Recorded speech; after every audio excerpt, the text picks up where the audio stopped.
ఆ మూవీ బాగానే ఉందన్న, వన్ టైం వాచబుల్, చూడొచ్చు, ఒకసారి చూడొచ్చు, అంతే, వన్ టైమే. అంటే అదే వన్ టైమే యాక్చువల్గా. కొన్ని సీన్స్ తీసేసినా ఎడిట్ చేసినా సరే సెకండ్ టైం అయినా వాచబుల్ అనేది. బట్ ఇది అన్నెసెసరీగా సాంగ్స్ సడన్గా మధ్యలో రావడం ఇలాంటివన్నీ వల్ల కొంచెం ఫ్లో ఎఫెక్ట్ అయింది అంతే. అదే నానా హైరానా అనే సాంగ్ ఏదో మిస్ అయిందంట. అసలు యాక్చువల్ దాని మీద ఏం లేదు నాకు, అలాగేం లేదు. సెకండ్ హాఫ్లో వేరే సాంగ్ పెట్టారు, అది బాగుంది అన్నట్టుగా. యాక్టింగ్ పరంగా సూపర్, రంగస్థలంలో ప్రూవ్ చేసుకున్నారు రామ్ చరణ్, కొత్తగా ప్రూవ్ చేసుకోవడానికి ఏం లేదు. అండ్ సెకండ్ హాఫ్లో కొంచెం ఈ సినిమాలో అక్కడ చౌటి క్యారెక్టర్ కదా, ఇక్కడ వచ్చేసరికి కొంచెం నత్తి క్యారెక్టర్ వచ్చింది, రైట్, బట్ బాగా చేశారు. ఎస్జే సూర్య టాప్, ఆయనకి ఇంకా మన పేరు పెట్టడానికి లేదు. లేదు, శంకర్ మార్క్ ఎప్పుడో పోయింది. ఇప్పుడు ఏంటి, లైక్ రోబోట్ 2 పోయింది, ఇండియన్ 2 పోయింది, ఇప్పుడు కూడా కొంచెం బెటర్ వచ్చింది, కొంచెం బెటర్ అయింది అంతే. పర్లేదన్న, పర్లేదు, కంబ్యాక్ వచ్చినట్టే. ఆ పరంగా చూసుకుంటే కంబ్యాక్ వచ్చినట్టే. లైక్ అంటే బ్లాక్ బస్టర్ అయిపోతుందా లేదా అంటే అది చెప్పలేము, ఎందుకంటే పోటీ ఉంది కదా. నెక్స్ట్ డాకు మహారాజ్ ఒకటి ఉంది, దాని తర్వాత సంక్రాంతికి వస్తున్నాము. అదే హిట్ అవుతుంది, బాగానే ఉంది, ఇబ్బంది ఏం లేదు. అంటే బ్లాక్ బస్టర్ అని చెప్పను కానీ లైక్ గుడ్. ఆ కమర్షియల్ ఎలిమెంట్స్ కొంచెం తీసేస్తే సినిమా ఇంకా చాలా బాగుండేది. నాకే సెకండ్ టైం వచ్చి లాస్ట్ క్లైమాక్స్లో అదేంటది డీసీఎం, అదేంటది దాన్ని ఏమంటే జేసీబీలతో, ఆ జేసీబీలు ఫైటింగ్, అది వాళ్ళ మిగతా జనాలు చూసిన తర్వాత ఎలక్షన్స్ బ్యాలెట్ సీన్స్ ని కాపాడేందుకు చేసే ఫైట్ లో ఆ జేసీబీస్ వచ్చేసి అంటే కొంచెం ఇంకా హైలైట్ అవ్వాలి, ఇంకా బాగుంది. కానీ ఎక్కడంటే ఆ బ్యాలెట్ బాక్స్ని కాపాడుకోవడం వెళ్ళే ప్రయత్నంలో జేసీబీలు వచ్చినాయి అంతే. మూవీ సూపర్ బన్నా, రామ్ చరణ్ గారి యాక్టింగ్ అయితే సూపర్ బన్నా. సెకండ్ హాఫ్లో ఇంకా హైలైట్ బాగుంటుంది. క్యారెక్టరైజేషన్ బాగా ఇచ్చారు శంకర్ గారు, ఆయన రామ్ చరణ్ గారికి. దిల్రాజు గారి సపోర్ట్ కూడా బాగా వచ్చింది మూవీకి, సీన్స్ కూడా బాగా పడినాయి. రియల్ లైఫ్లో పొలిటికల్ రిఫరెన్స్ కూడా మూవీలో ఉందంటున్నారు చాలా. యాక్చువల్గా బయట జరిగే పొలిటికల్ని సినిమాలో చూపిస్తాం కదా, అదే జరిగింది ఇక్కడ కూడా, అందులో ఏం కొత్తగా ఏం లేదు. ఆంధ్రాలో జరిగిన సీన్స్ అని అంటారు, ఇంకా తెలంగాణలో జరుగుతాయి, ప్రతి స్టేట్లో జరుగుతాయి. ఎలక్షన్స్లో రిగ్గింగ్ ఎలా జరుగుతాయి, ఏంటి నెగిటివ్ ఓటింగ్ ఎలా పడుతుంది, ఎలాగన్నా పుష్ప రికార్డ్స్నా. ఇప్పుడు ఆ రేట్స్ పెంచి అన్నీ చేయడం వల్ల రికార్డ్స్ అని బ్రేక్ చేస్తారని ఎలా చెప్తారు. ఆ రేట్లు కూడా ఇస్తే అలాగే ఆటోమేటిక్ రికార్డ్ బ్రేక్ చేస్తాయి. మరి రేట్లు తగ్గినాయి కదా మరి ఇక్కడ. పుష్పకి ఇచ్చిన రేట్లు ఇదే ఇచ్చారా? ఓవరాల్గా హైలైట్ సీన్ ఏంటి? నాకు సెకండ్ హాఫ్లో వాళ్ళ అమ్మగారిని అమ్మ అని పిలుచుకునే సీన్ వస్తుంది అని చెప్పను, చూడండి, అందరూ చూడండి. ఆ సీన్ తర్వాత వాళ్ళ అమ్మగారు నా కొడుకు ఎందుకు అలాగా ఫీల్ అయ్యాడనే దానికి చిన్న లింక్గా ఒక సీన్ వస్తుంది, అది హైలైట్. చెప్పుల్ని పట్టుకునే యాక్షన్ ఉంటుంది,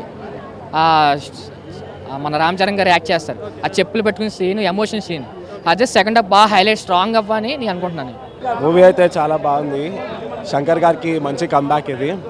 అండ్ చాలామంది పబ్లిక్ ఒపీనియన్ అన్నట్టు హిట్ అవుతుందా లేదా అన్నట్టుంది, అలా ఏం లేదు. మూవీ చాలా బాగుంది అండ్ ఫ్యామిలీతో మంచి టైం ఎంజాయ్ చేయొచ్చు. పొలిటికల్గా అది ఇది అని కాదు, సంక్రాంతికి మంచి మూవీ.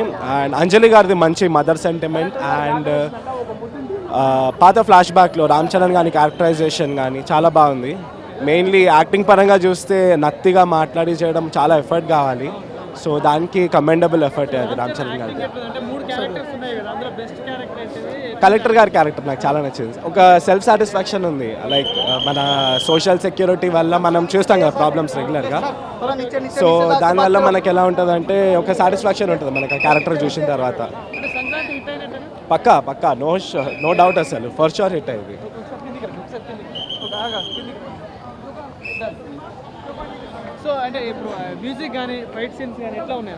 చాలా బాగుంది, దేనికి క్వశ్చనింగ్ అన్నట్టు ఏం లేదు, అన్నీ దేనికి దానికి బాగానే ఉన్నాయి. లైక్ నేను ఎక్స్పెక్ట్ చేస్తా, శ్రేయా ఘోషాల్ గారి సాంగ్ ఉంది కదా నాదిర్దిన్, ఆ సాంగ్ వస్తుందేమో అనుకున్నా కానీ థియేటర్లో ప్లే చేయలేదు. But then it was fine, చాలా బాగుంది మూవీ అయితే. అది ప్లే చేయలేదు కదా థియేటర్లో, so but then it was good, చాలా బాగుంది. ఎవరిది వాళ్ళ క్యారెక్టరైజేషన్కి ఇంపార్టెన్స్ చాలా ఎక్కువ ఉంది. ఆఫ్టర్ సరిపోదా శనివారం ఇక్కడ లైక్ హై రేంజ్ పర్ఫార్మెన్స్ మళ్ళీ మనం చూస్తాం ఎస్జే సూర్య గారిది, కమెండబుల్ పర్ఫార్మెన్స్ అసలు అయినది అయితే. As a villain and elevation ఎలా ఉంటే హీరో గారికి ఎలివేషన్ అలా ఉంటుంది కాబట్టి ఇద్దరికి మంచి ర్యాపో సెట్ అయింది. పక్కా మీకు ఒక సోషల్ మెసేజ్ అనేది ఇస్తారు శంకర్ గారు ప్రతి మూవీలో. బ్యాక్ దెన్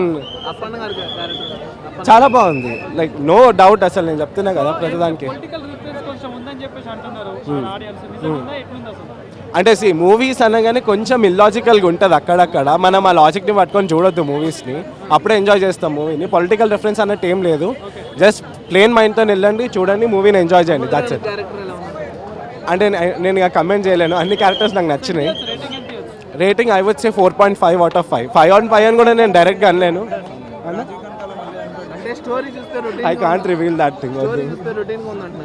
రొటీన్ అన్నట్టు ఏం లేదు, it is predictable, not completely routine. వీళ్ళిద్దరు కాంబినేషన్స్ ఏంటంటే మనము చూసాం లాస్ట్ మూవీ భారతీయుడు 2 ఫ్లాప్ అయింది, కానీ ఈ మూవీ చాలా హిట్ అవుతుంది అన్న కాన్సెప్ట్తో వచ్చాను నేను.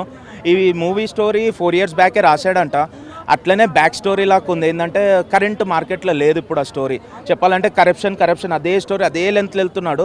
అసలు శంకర్ పాత శంకరా ఈయననా అని డౌట్ వస్తుంది, కొత్త శంకరా అనిపిస్తుంది. ఎందుకంటే పాత శంకర్ స్టోరీ మనం ఓన్లీ శంకర్ మూవీ అంటే 100% సక్సెస్. బట్ ఇప్పుడు ఈ మధ్యలో ఆయన యాక్సెప్ట్ చేయాలంటే కష్టమవుతుంది. ఈ మూవీతో మళ్ళీ భయం అవుతుంది చెప్పాలని. సూర్య గారి గురించి చెప్పాలంటే సూర్య మనకు తెలుసు చాలా మంచి యాక్టర్ ఆయన. సో ఆయన యాక్టింగ్ వైజ్ ఆయనకి ఇచ్చిన క్యారెక్టర్, సూర్య అయినా రామ్ చరణ్ అయినా వాళ్ళకి ఇచ్చిన క్యారెక్టర్ 150% న్యాయం చేశారు, చాలా బాగా చేశారు. బట్ ఏంటంటే స్టోరీలో కాన్సెప్ట్ స్ట్రాంగ్ లేనప్పుడు వాళ్ళు ఏం చేయలేరు కదా. అవుట్ ఆఫ్ ఎంత 10 out of 5 3 రాలేదు, 100% రాలేదు. మూవీ అయితే గేమ్ చేంజర్, కానీ అదే అంటున్నా మైండ్ చేంజ్ అయిపోయింది. నేను ఎక్స్పెక్ట్ చేస్తున్నాను. అండ్ ఫ్యాన్స్కి ఒకటే అంటున్నా, ఫ్యాన్స్ వైజ్ ఆయన ఫ్యాన్స్ ఎవరైతే ఉన్నారో హర్ట్ అయితే కారు. ఆయన యాక్టింగ్, ఆయన స్టైల్, ఆయన dance, everything fine. But story లేనప్పుడు స్టోరీకి ఆయనని బ్లేమ్ చేయలేం కదా. స్టోరీ అనేది డైరెక్టర్. పొలిటికల్ రియాలిటీ కంటే కొంచెం దగ్గర ఉంది, బట్ ఎగ్జాక్ట్లీ అట్లా ఏం లేదు. అంత దాన్ని కోరిలేట్ చేయలేం మనం. మూవీలో స్టార్టింగ్ చేస్తాడు ఇదే పాలిటిక్స్.